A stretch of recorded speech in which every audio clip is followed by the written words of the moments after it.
கேள்விக்களம் தொடர்கிறது. வளர்ச்சி, நீங்கள் ஏற்கனவே சொன்ன வளர்ச்சி, அதே சமயம் வந்து சுற்றுச்சூழல் பாதுகாப்பு, இது ரெண்டுமே இந்தியாவில் வந்து ஒரு மிகப்பெரிய ஒரு போட்டி போடுற சூழலாக இருக்குது. ஒரு பக்கம் சுற்றுச்சூழல் பாதிக்கப்படுது, இன்னொரு பக்கம் வளர்ச்சி பாதிக்கப்படுது. இது ரெண்டையும் ஒரு சமப்படுத்திய ஒரு திட்டத்தை வந்து இந்தியாவில் கொண்டு வரவே முடியாது. ஏன்னா அவங்க சொல்கிறதே வேலைவாய்ப்பு பறிப்போகுது, வேலைவாய்ப்பு வேணும், எப்போ பார்த்தாலும் வந்து சுற்றுச்சூழல் பாதிக்கணும், அது போகுதுன்னா நம்ம இப்படி தான் வளர்ச்சியை உண்டு பண்ணுறது, நவீனத்தை ஏற்றுக்கொள்ளவே மாட்டிங்களா, அறிவியலை ஏற்றுக்கொள்ளவே மாட்டிங்களாங்கிறத அரசு சொல்கிறது. நான் அரசுங்கிறது பொதுவான அரசு, அது எந்த கட்சியாக இருந்தாலும் உங்களை பார்த்து சொல்வது அதுதான். ஏன் வளர்ச்சிக்கு எதிராகவே இப்போ கைது செய்யப்பட்டு விடுதலையாக இருக்கக்கூடிய பியூஷ் கோஷ் மீதும் அதே தான் சொல்கிறோம், வளர்ச்சிக்கு எதிரானவருங்கிற குற்றச்சாட்டை தான் அவங்க வச்சிருக்கிறாங்க. ஏன் வந்து சுற்றுச்சூழல் ஆர்வலர்கள் அனைவருமே வளர்ச்சிக்கு எதிரானவர்களுங்கிற அடைமொழிக்கு அரசால் அந்த பேர் வந்து வருது, அடைமொழிக்கு அந்த அடைமொழி ஏன் வருது? இது இந்தியாவினுடைய பிரச்சனை மட்டுமில்லை, இது மனித குலத்தினுடைய பிரச்சனை. நம்முடைய வாழ்க்கை தரத்தை உயர்த்தி கொள்வதற்கு, நமக்கு வேண்டிய வசதிகளை பெருக்கிக் கொள்வதற்கு வேண்டிய அனைத்தையுமே, மூலப்பொருட்களையுமே இயற்கையிலிருந்து தான் நம்ம பெற்றாக வேண்டும். வேறு எந்த மாற்று கருத்தும் கிடையாது. ஆனால் அந்த இயற்கை என்பது ஒரு குறிப்பிட்ட அளவு தான் அதில் இருக்குது. அப்போது அதிலிருந்து நம்ம வந்து வரைமுறை தவறி வருங்காலத்தை பற்றி சிந்திக்காமல் இன்றைக்கு இருக்கிறவர்களுக்கு மட்டும் கிடைத்தால் போதும் என்று சுரண்ட ஆரம்பிப்பதைத்தான் நாங்கள் எதிர்க்கிறோமே தவிர, வளர்ச்சி வேண்டாம் என்று யாரும் சொல்லவில்லை. மின்சாரம் வேண்டாம் என்று சொல்லவில்லை, துறைமுகம் வேண்டாம் என்று சொல்லவில்லை, எந்த வளர்ச்சியும் வேண்டாம்னு சொல்லலை. எப்படிப்பட்ட வளர்ச்சி? வருங்காலத்தை பற்றி சிந்திக்கக்கூடிய நீடித்த நிலைத்த வளர்ச்சி. மகாத்மா காந்தி சொல்கிறார், நம்ம வந்து இயற்கையில் இருக்கக்கூடியதெல்லாம் எடுத்து அது வந்து நம்ம வருங்கால தலைமுறைகள்கிட்டருந்து நம்ம வாங்கக்கூடிய கடன், இது நம்முடைய உரிமை கிடையாது. அதானிகளையும் அம்பானிகளையும் டாடா பிர்லாக்களையும் வளர்த்து விட்டு அவர்களுக்கு அதிகமான லாபம் உருவாக்கி கொடுத்து, அந்நிய நாடுகளுக்கு நாட்டை திறந்து விட்டு அவர்களுடைய பன்னாட்டு நிறுவனங்களுக்கு ஏராளமான கொள்ளை அடிப்பதற்கான வசதிகளை உருவாக்கி கொடுத்து, இதுதான் வளர்ச்சி என்று மத்திய அரசுகள், மத்திய மாநில அரசுகள் சொல்வதைத்தான் நாங்கள் எதிர்க்கிறோம். இந்த அரசுகளும் இந்த அரசுகளிலே அங்கம் வகிக்கிற அரசியல் கட்சிகளும் அந்த மேட்டுக்குடியினருக்காக வேலை செய்கிறார்கள், அவர்களுடைய நலத்துக்காக உழைக்கிறார்கள். சாதாரண ஏழை விவசாயிகள், மீனவர்கள், வணிகர்கள் போன்ற சாதாரண மக்களை கைவிட்டு விடுகிறார்கள். அதைத்தான் நாங்கள் எதிர்க்கிறோம். நாங்கள் என்ன சொல்கிறோம், இந்த மாதிரியான சாதாரண மக்களுக்கான வளர்ச்சி தான் வளர்ச்சி. அவங்களுக்கு நிறைய வாய்ப்புகள், வசதிகள் இருக்குது. அவங்களுக்கு இன்னும் பணத்தை உருவாக்கி கொடுத்து அவர்கள் கொள்ளையடிக்க வைப்பது வளர்ச்சி கிடையாது. சாதாரண மீனவர்கள், இன்றைக்கி 7500 கிலோமீட்டர் நீளமுள்ள கடற்கரை இருக்குது தமிழ்நாட்டுக்கு, இந்தியாவுக்கு. தமிழ்நாட்டுக்கு 1050 நீளமுள்ள கடற்கரை கிலோமீட்டர் நீளமுள்ள கடற்கரை இருக்குது. அதில் வசிக்கக்கூடிய மக்களுடைய வாழ்க்கை தரத்தை உயர்த்துவது வளர்ச்சி இல்லையா? அவர்கள் வயிற்றிலெல்லாம் மண்ணவாரி போட்டுவிட்டு கடற்கரை முழுக்க அணுமின் நிலையங்களும் அனல் மின் நிலையங்களும் கப்பல் உடைக்கும் தளங்களும் துறைமுகங்களும் கொண்டு வருவது யாருக்கான வளர்ச்சி? சில்லறை வணிகத்தில் அந்நிய முதலீட்டை கொண்டு வந்து அமெரிக்கா ஐரோப்பிய பன்னாட்டு நிறுவனங்களுக்கு கொள்ளையடிப்பதற்கு வாய்ப்பை உருவாக்கிவிட்டு இங்கே கோடிக்கணக்கான மக்கள் சில்லறை வணிகம் செய்து கொண்டிருக்கிறார்களே, அவர்களை அழிப்பது வளர்ச்சி ஆகுமா?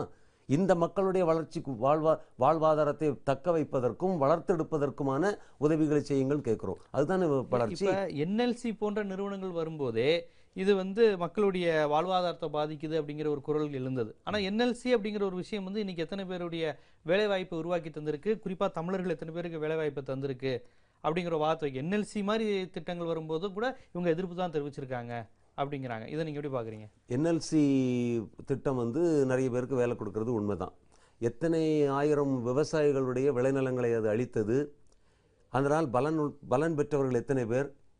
எத்தனை அரசியல்வாதிகளும் அதிகாரிகளும் இதில் வந்து நிலக்கரி பேரத்திலும் நிலக்கரி வியாபாரம் செய்வதிலும் பலன் அடைந்திருக்கிறார்கள். ஒரு ஆடிட் எடுத்து பாருங்கள் நீங்கள், யாருக்கு எவ்வளவு பலன் கிடைத்தது. திருக்குறள் அழகா சொல்றார், அழிவதும் ஆவதும் ஆகி வழி பயக்கும் ஊதியமும் சூழ்ந்து செயல். எவ்வளவு அழியுது, எவ்வளவு ஆகுது, அந்த ப்ராசஸ் தரக்கூடிய பலாபலன்கள். இதை பாருங்க. அப்படி ஒரு ஆடிட் நடந்திருக்கா? கிடையாது. இப்போ பாருங்க, தஞ்சாவூரில், அந்த தஞ்சாவூர், திருவாரூர், நாகப்பட்டினம் மாவட்டங்களில் மீத்தேன் இருக்குது. நாங்கள் கிரேட் ஈஸ்டர்ன் எனர்ஜி கார்பரேஷன் என்று சொல்லக்கூடிய பன்னாட்டு நிறுவனத்துக்கு அனுமதி கொடுத்துருக்குறாங்க. ஸ்டாலின் தான் கையெழுத்து போட்டவர். இப்போ அந்த திட்டத்துக்கு எங்களுக்கு சம்மந்தமே இல்லைங்கிற மாதிரி சொல்கிறாங்க. அதை எதிர்க்கிறோங்கிறாங்க. இது ஒரு தேர்தல் கால அணுகுமுறை. இந்த மாதிரியான ஒரு வெளிநாட்டு பன்னாட்டு நிறுவனத்துக்கு அனுமதியை கொடுத்து அங்கே போய் எல்லாம் மீத்தேன் எடுக்கிறாங்க, ஷேல் கேஸ் எடுக்கிறாங்கன்னு வைங்களேன்.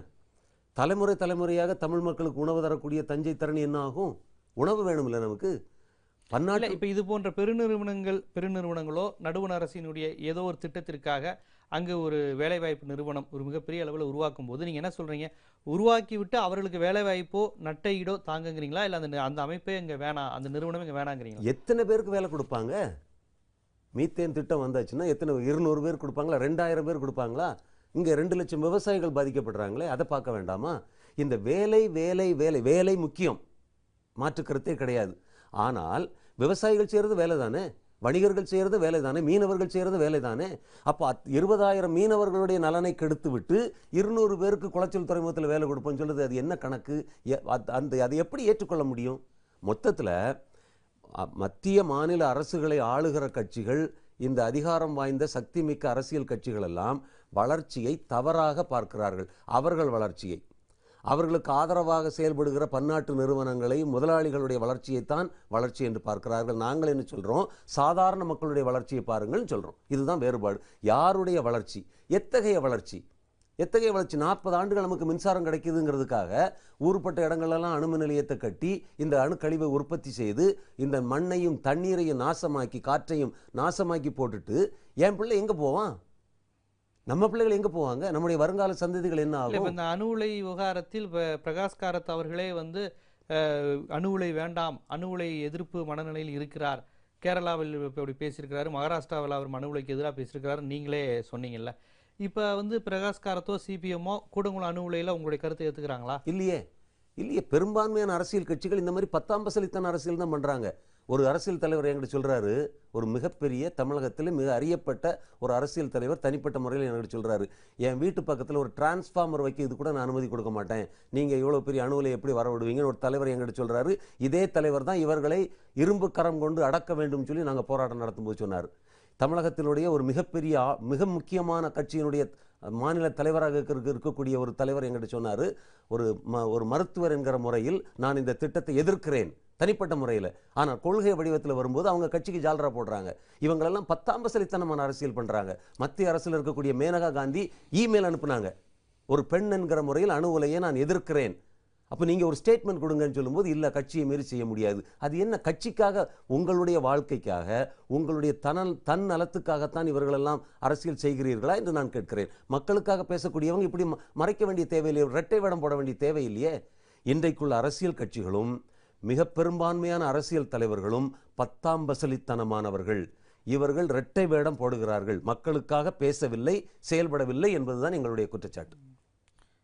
கண்டிப்பாக இவ்வளவு நேரமாக உங்களுடைய நேரத்தை ஒதுக்கி இன்றைய அரசியல் சூழல், உங்களுடைய சுற்றுச்சூழல் ஆதரவு அரசியல், அணு உலை எதிர்ப்பு அரசியல் எந்த அளவுக்கு இருக்குது, எந்த அளவுக்கு அரசியல் களத்தில் அது காய் நகர்த்தப்பட்டிருக்கு, மக்கள்கிட்ட போய் சேர்ந்துருக்குங்கிறது குறித்து ரொம்ப விரிவாகவே பேசுனீங்க. அதற்காக எங்களுடைய கேள்விக்கிழமை நிகழ்ச்சி சார்பாக உங்களுக்கு நன்றியை தெரிவிக்கிறோம். மீண்டும் அடுத்த கேள்விக்கிழமை நிகழ்ச்சியில் மற்றொரு ஆளுமையுடன் விரிவாக ஒரு நேர்காணலை சந்திக்கும் வரை உங்களிடமிருந்து விடைபெறுவது ஜீவசகாப்தன்.